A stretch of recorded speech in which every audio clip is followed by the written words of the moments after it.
things to show the world that it is possible. Essentially, we've really expanded the Abraham Accords, and one of the reasons is we are right now in negotiations or talks with many countries that really wanted to come in, but they couldn't because of the status of Iran. When Iran had a possibility of nuclear weapons, which they do not have now, when Iran was the bully of the Middle East, let's call it the bully of the Middle East, which it isn't anymore, they had a hard time going against that. I understand that. Now that Iran has been very much decimated in terms of their nuclear and in terms of their regular, because of the actions we took with those beautiful B-2 bombers and other things, people really want to come in. And so we are in very active discussions with the more traditional potential members of the Abraham Accords.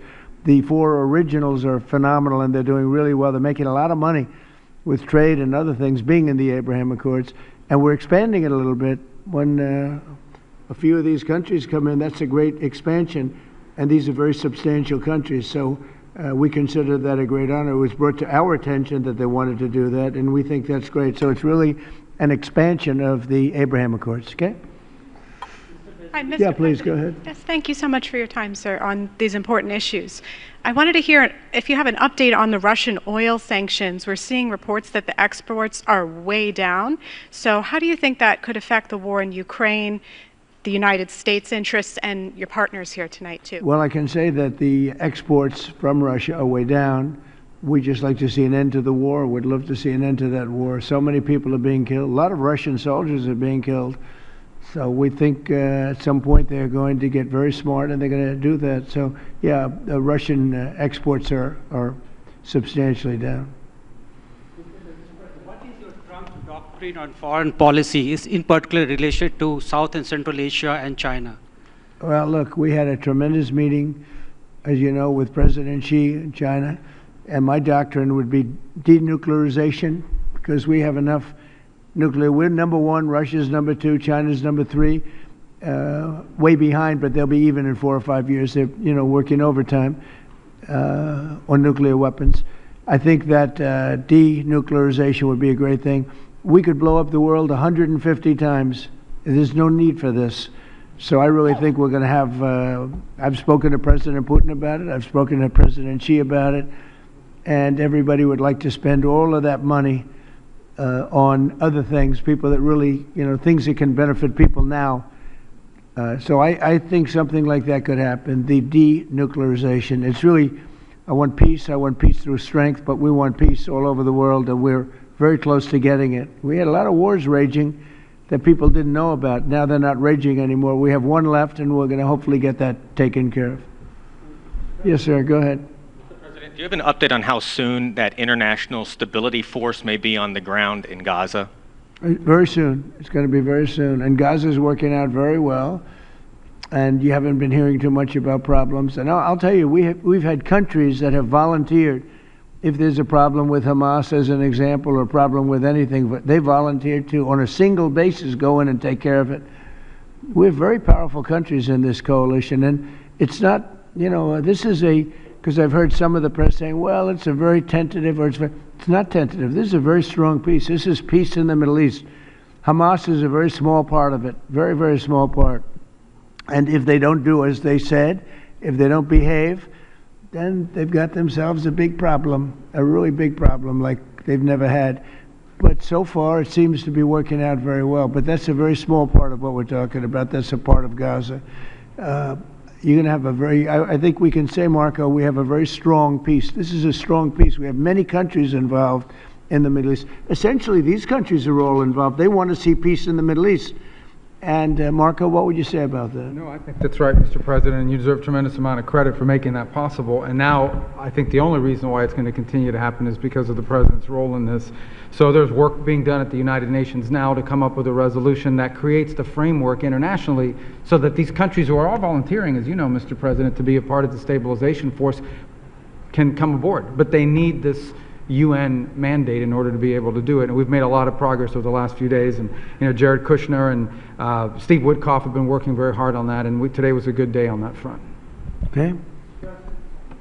Yeah, go ahead, please. Fox. Will you discuss the Abraham Accords when you meet with the president of Syria? Well, we're going to meet.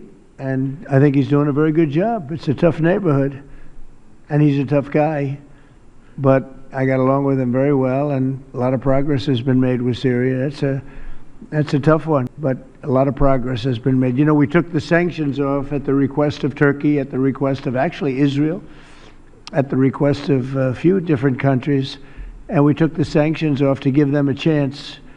And frankly, Iran has been asking if the sanctions could be lifted. Iran has got very heavy U.S. sanctions, and it makes it really hard for them to do what they'd like to be able to do. And I'm open to hearing that, and we'll see what happens, but I would be open to it. But we did take the sanctions off Syria in order to give them a fighting shot. And I think so far I think he's doing a very good job so far.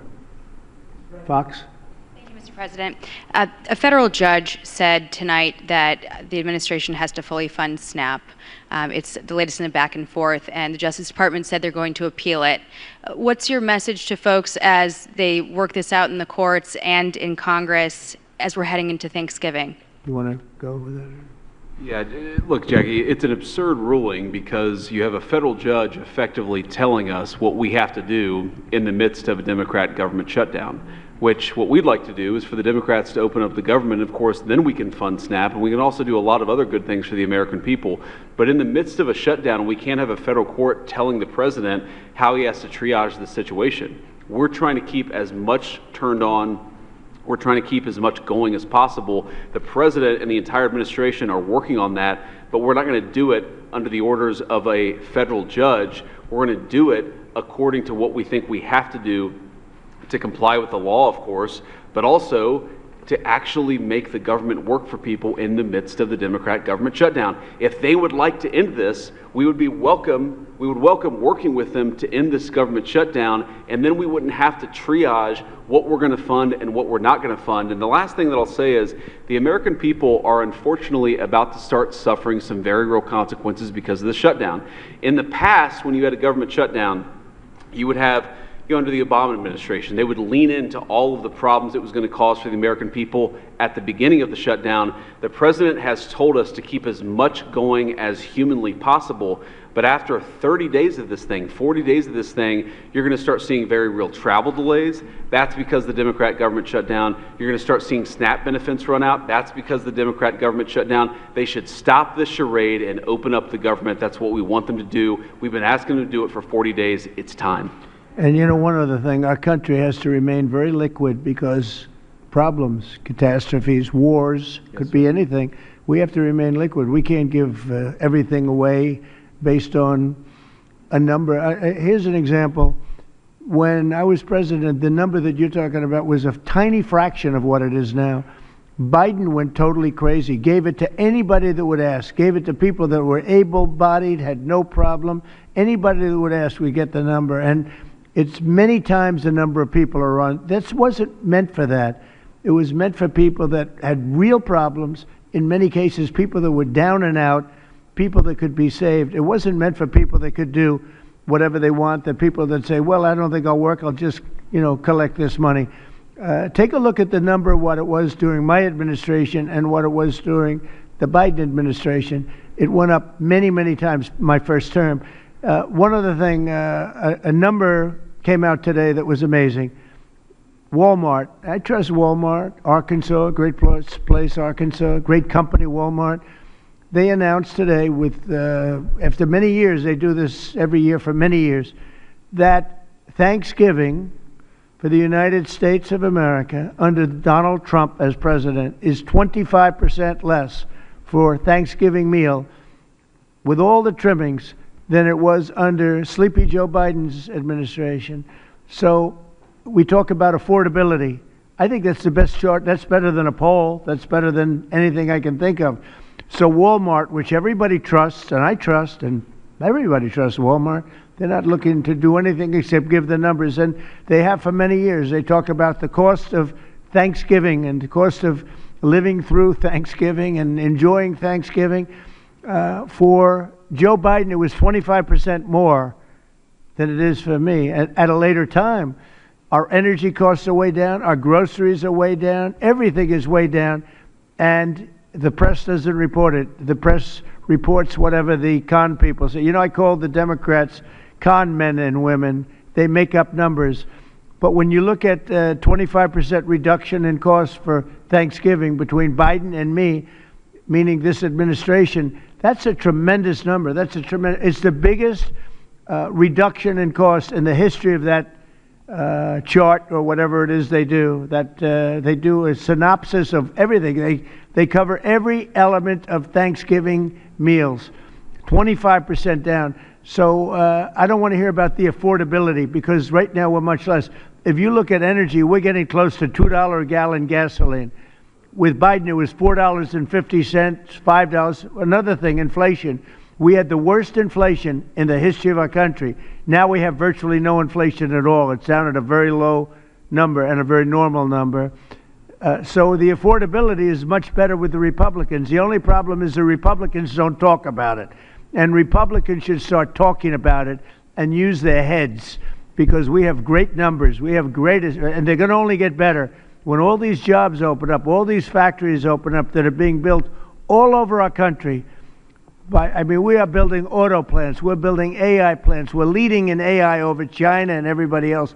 When all of these plants start opening, we're going to have a revolution, a positive revolution, economic revolution like never before. Thank you very much, everybody. Thank you.